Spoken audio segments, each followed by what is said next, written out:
For 3 centuries, a pirate lay entombed in ice, unaging, unbroken, waiting for a thaw that should never have come. Until now, in a sterile lab, the ice shatters. Eita gasps, lungs burning, heart pounding, as he stumbles into a world he does not recognize. Where am I? This isn't the sea. They tell him it's the 24th century, and they've enrolled him at Tide Academy. Outside the window, the future gleams, all glass and calm. That's combat. They move like children playing with sticks. Her voice, still clear after all this time. Promise you'll come home. But the promise shattered in ice.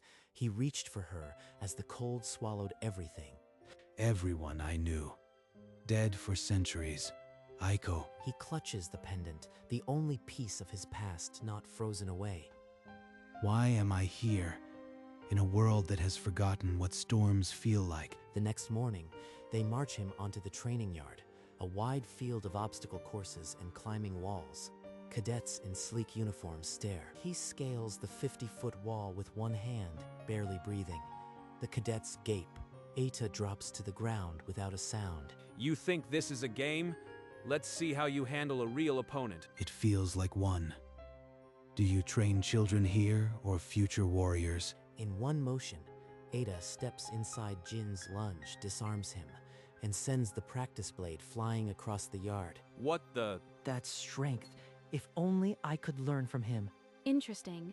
A relic with that much power could be useful, or a threat. The cadets back away, some in awe, most in contempt. Eita stands alone at the center, a monster in human form. Same as always. Strength breeds fear, not comrades. Nightfall couldn't quiet the screams in his head. He wandered the academy like a ghost, every step echoing a crewman's final cry. They screamed my name as the beast dragged them under. I couldn't save a single one. He ended up at the cliff's edge where the sea crashed below. He opened his mouth, but no sound came. Only the weight of 3 centuries. But someone else couldn't sleep. Riku had followed the strange pirate, keeping distance until the silence grew unbearable. Go back. I don't need company, and you don't need a death wish. Riku didn't move. He just sat down on the cold rock, close enough to be present, far enough not to threaten. What was it like back then? The sea. I mean, not the battles. The sea was never this quiet. Even on calm days, there was always a growl beneath the surface, like it was alive. Then, we've made it too soft. I am sorry, for whatever that's worth. Why did I say that? This boy is a fool, but he didn't run. The next day, in the hushed aisles of the academy library, a silver-haired cadet found Eita skimming old sea charts. They say you sailed the Blood Sea before the treaty. Is it true you faced a kraken and lived? I didn't live. I just haven't died yet. What do you want, princess? Answers. Like you, the restricted section holds records from your era. I can get us in for a price. Name it. Before Akari could answer, Instructor Jin's voice cut through the room, sharp as a blade. Since you mock our training, you'll fix it. You are now Riku's personal mentor. Make him useful. That afternoon, on the empty training ground, Eita faced Riku, wooden swords in hand.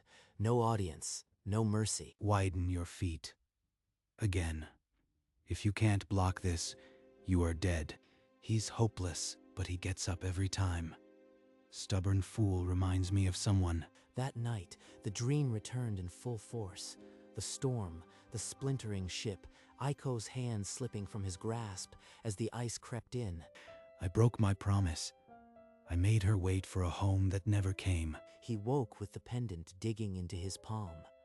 3 centuries and the wound still bled. Later, in the history classroom, a stern instructor opened a worn ledger and read aloud, Eita of the Blood Sea, a butcher who drowned navies and whose name is cursed in the Eternal Winter Treaty. That can't be right. He saved me on the cliff. The treaty. So he's more than a relic. He's the reason the academy exists. The cadets whispered. Some looked at Eita with horror, others with contempt. Eita shoved the door open and stormed into the hallway, his footsteps echoing like cannon fire. Ita, wait. Look, I don't care what the books say. You are the first person here who looked at me like I could be more. Then look again, boy. The books might be right. Maybe I am here just to be a warning, a ghost to frighten children into peace. Ata didn't stop until he stood before the heavy oak door of the headmaster's office, demanding answers. Open the restricted section. I know you pulled me from the ice for a reason, and I won't be a prop. That information is sealed for a reason, Ata. You aren't ready to understand your place in this piece. Then let me escort him as a diplomatic observer. My clearance is valid, Headmaster. Minutes later, they stood in a hidden archive, walls covered in faded maps and files stamped with classified markings. Project Thaw, most of it's blacked out. But here, Subject Eta, key to the peace protocol. Beneath the redactions, one sentence screamed in black ink: the witness must never know the full cost of the peace he enforces. Witness, cost. They're hiding something terrible. Before another word could be read, the archive door slammed open. Instructor Jin filled the frame, eyes blazing. This area is off limits. Both of you, out now. Punishment came swiftly, cleaning the old maintenance sheds at the farthest edge of the academy grounds. While clearing debris near the seaward hill, his shovel struck something solid, a rusted ship's prow buried under centuries of earth. A ship. A whole fleet. The academy sits on a graveyard. He wrenched more earth away, hull after shattered hull, cannons twisted like dead oaks. The academy was built on the bones of his era. They don't teach this in class, but every instructor knows. This monument is the real foundation of the academy. A monument? They buried my world and built a school to mock its bones. It wasn't mockery. It was meant as a warning, so no one would ever sail like the old pirates again. Ata's fist closed around a rusted anchor chain, the metal creaking under his grip. So that's my purpose. Not a man. Just a living cautionary tale. Eta, I didn't mean... The next dawn, the training yard stayed empty. Riku waited, wooden sword in hand, until the sun climbed high and his shadow was the only one left. You are quitting? Just like that? I thought you saw something in me. I saw a boy who'd die against a real storm. This world doesn't need swords. It needs sleep. That's a lie. You are just afraid. Afraid that if you care about anyone here, you'll lose them like you lost them before. Silence crashed between them. Riku's own words hung in the air like shattered glass. Get out of my sight. Riku stormed off. From a window above, Akari watched the fracture, her expression unreadable. You have strength they can't match, and you are wasting it. Grief isn't supposed to be a weapon against yourself. What would a princess of peace know about loss? You've never held a dying friend in your arms while the world turned to ice. Akari's face went pale. Without another word, she turned and walked away, leaving him alone with the crashing waves. Days blurred.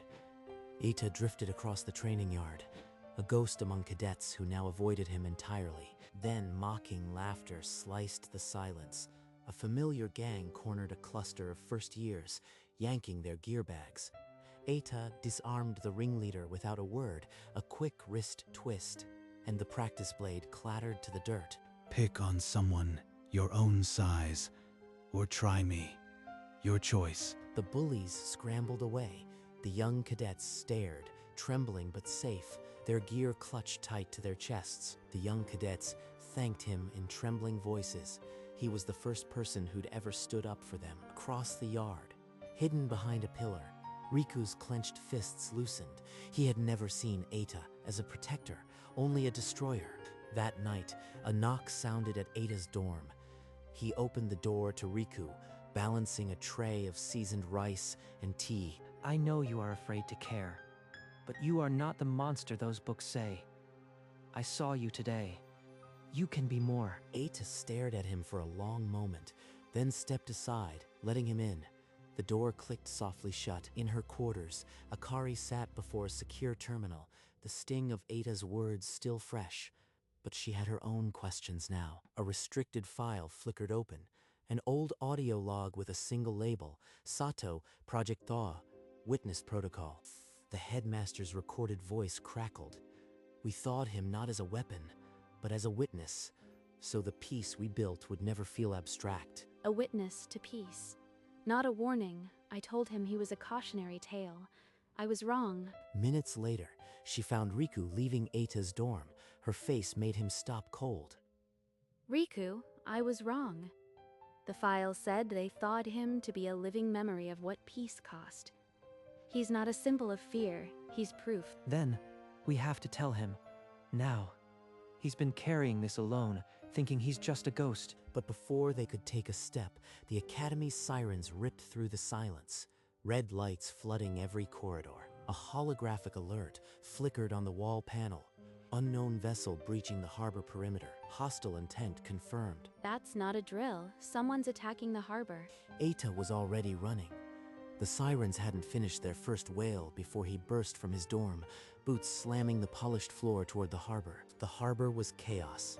A ship with black sails and jagged steel plating had rammed the dock, cannons already spitting fire. Instructor Jin was slumped against a shattered crate, a shrapnel wound bleeding through his uniform. He gripped Eita's arm. They call themselves the Black Tide. They're here for you, Relic. Don't let them undo everything. A booming voice rolled from the ship's prow. A grizzled captain with a cybernetic eye, his coat stitched with old pirate sigils. We've come to free the witness. The old age will rise again, and you, Eita, will be its banner. Free me? They think I am some kind of messiah for pirates. Eita, listen. You are the witness. The Academy was built to ensure no one ever becomes what you were. That is the truth you sought. Eita's hand tightened on the hilt of his sword.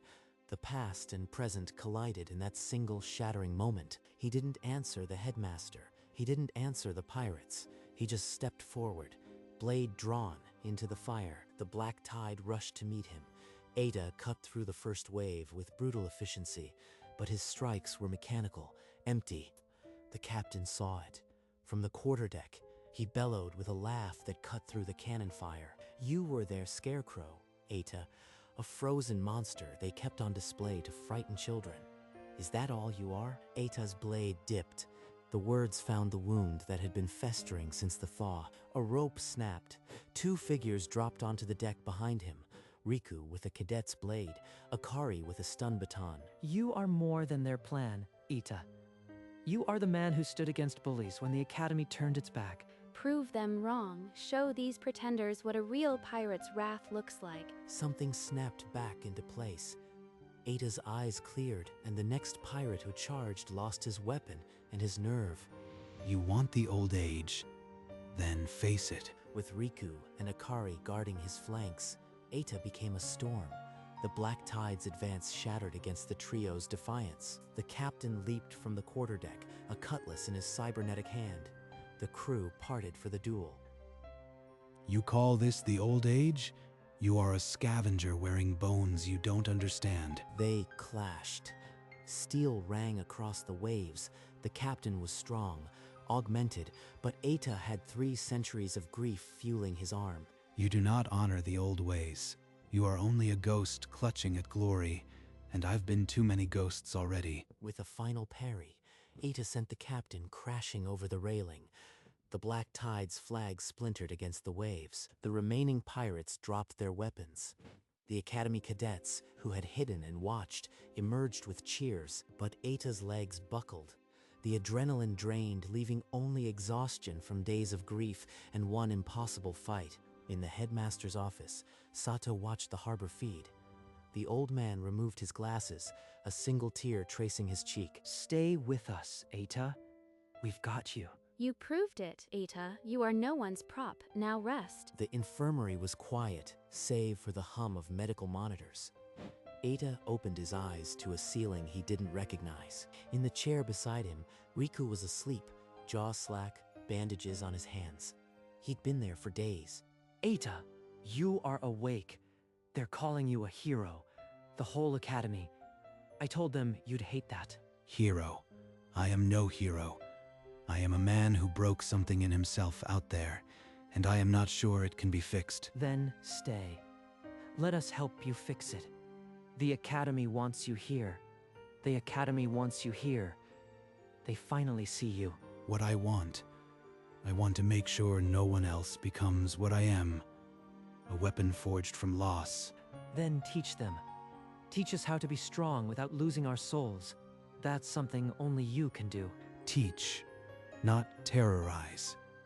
Maybe that's the only way to outlive being a warning. He didn't answer Riku aloud, but that night, for the first time since the thaw, Eita slept without dreaming of ice.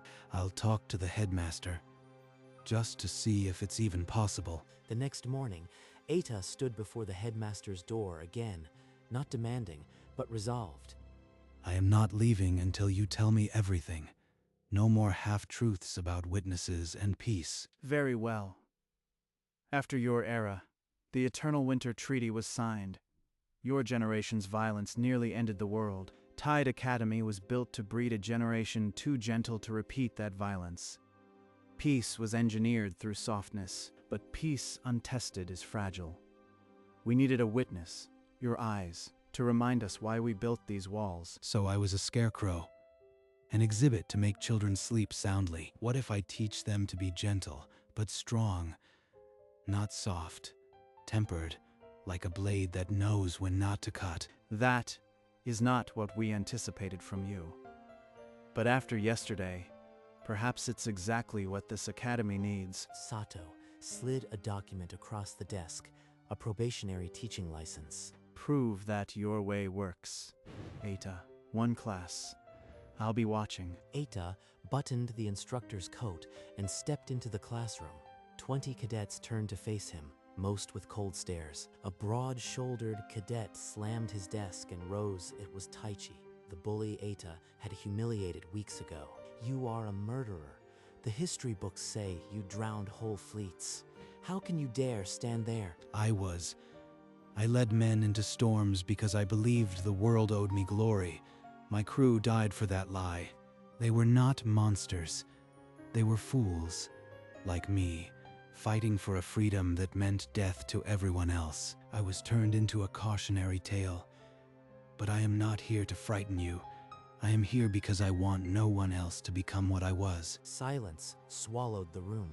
Not a sneer left. Then, if you could change it all, if you could never have sailed, what would you do instead? Everything. I teach people that strength doesn't need to break things, that a storm can be weathered without drowning everyone else. The air shifted. The cadets' eyes held something new, not fear, not worship, but the first fragile flicker of trust. Weeks passed. The training ground became a proving ground. Eita's small class returned day after day, their numbers slowly growing. Keep your core low, like you are riding a swell. The sword isn't about force, it's balance. Even Taichi, the loudest dissenter, was there, bruised but listening, his eyes locked on every move. This form, I used it to break a navy line, but it works just as well to defend a friend. Instructor Jin watched from the armory doorway, arms crossed. He'd come to find fault, but the cadets moved with a precision he hadn't taught them. I still think your methods are reckless, but they're not breaking. That's more than I expected. They're learning to fight for each other. That's the only reason I ever won a battle. That night, Headmaster Sato reviewed the progress reports. For the first time since the thaw, he allowed himself a small, weary smile. The probationary class ended its session. No one boasted, no one mocked, they just bowed, and Eita bowed back. Maybe this is what it feels like to be more than a warning. The entire academy assembled in the grand auditorium. Cadets, instructors, staff.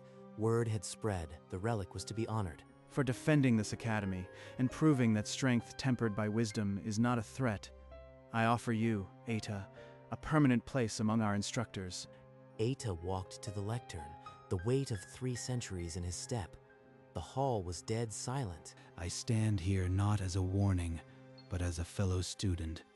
I have much to learn about this piece. Teach me. For a heartbeat, the hall held its breath. Then, a lone clap, Riku, and the room erupted into a hesitant standing ovation. He finally gets it. He's one of us now. Headmaster Sato placed the academy crest on Eita's coat. The medal caught the light, a small star, a new beginning. Aiko, you'd have liked this. They're not soft. They're the shore after the storm. The strongest pirate from 300 years ago had found a crew at last, not to plunder, but to protect. And so, Tide Academy's gentlest instructor began his true voyage. He returned to the ship graveyard alone, the wrecked hulls silent under a violet dusk. This time, he carried no anger. All these years I thought I was carrying you. Maybe you were carrying me. For the first time, the wreckage felt like a cradle, not a tomb. He turned and walked toward the academy lights. In the Hall of Remembrance, a small glass case waited. Eita unclasped the pendant, the locket warm from his skin. He opened it, the tiny portrait of Aiko, faded but still bright in his memory. He pressed the locket to his forehead. Then, with steady hands, he laid it inside the case. The glass sealed softly. Beside it, a new plaque read, "For those we lost, for those we protect." Goodbye, Aiko. I'll keep our promise now by guarding the peace you never had. He didn't wipe them away. The tears that fell were not of rage, they were rain after a drought, washing clean 3 centuries of sorrow. When he stepped back into the night, the air tasted lighter. He wasn't a ghost anymore. The graduation ceremony filled the grand hall. Riku stood at the head of the class, his face holding a confidence no one had seen before. Headmaster Sato announced his appointment as junior instructor, the first cadet to earn the role through Eita's new training curriculum. You taught me strength isn't about destroying. It's about what you protect. I finally understand. I only showed you the blade. You chose to make it a shield. I am proud, Riku. Later, Akari found him in his office, a diplomatic seal glinting on her uniform. They appointed me as an academy diplomat. I'll negotiate with the coastal states, keeping the peace you fought for. They're all finding their own storms to calm. My crew is growing. As the sun set, Eita stood in the hallway, watching his students scatter into their futures. The weight he had carried for centuries felt almost like wings. He's really smiling. Not the bitter smirk, the real one. And so the legacy of the old world found its new anchor, not in fear, but in the hearts it had helped set free. On the training ground, a new rhythm took hold. Eita led the largest class, yet his ancient forms, now woven into the Academy's core curriculum. Remember, the strongest block is a blade that never needs to cut. Your presence should calm a storm, not summon one. In the Academy's main hall, a great mural rose. Artists painted Eita's fallen crew alongside modern cadets, a bridge across centuries. They won't be forgotten now. Every cadet who walks past will know the price of the peace they inherit. In the armory, Instructor Jin approached Eita with an unreadable expression. Then, for the first time, he extended his hand. I was wrong about you. You didn't bring the storm. You taught us how to weather it. The Academy is stronger now. It was never about strength alone. It's about what you choose to protect. We've all learned that. And in the classrooms, history now paired with warning. The old texts spoke of Eita not as monster, but as the man who chose peace when violence would have been easier. They learn the cost now, not just the technique. That's a better victory than any I won at sea. Tide Academy had changed. No longer a fortress against a forgotten storm, it was a shore where the old and new worlds finally met. At dawn, Eita stood on the cliff where he had once screamed. The sea was calm, and so was he. In the Hall of Remembrance, a single white flower rested against the pendant's glass case, anonymous, left by a cadet who would never know war. Nearby, Riku led a class through the main hall, stopping beneath the mural. His voice carried the story of the man from 300 years ago. He taught us that true strength protects, not destroys. Remember that, and you'll never dishonor this peace. In her diplomatic office, Akari addressed a new group of envoys.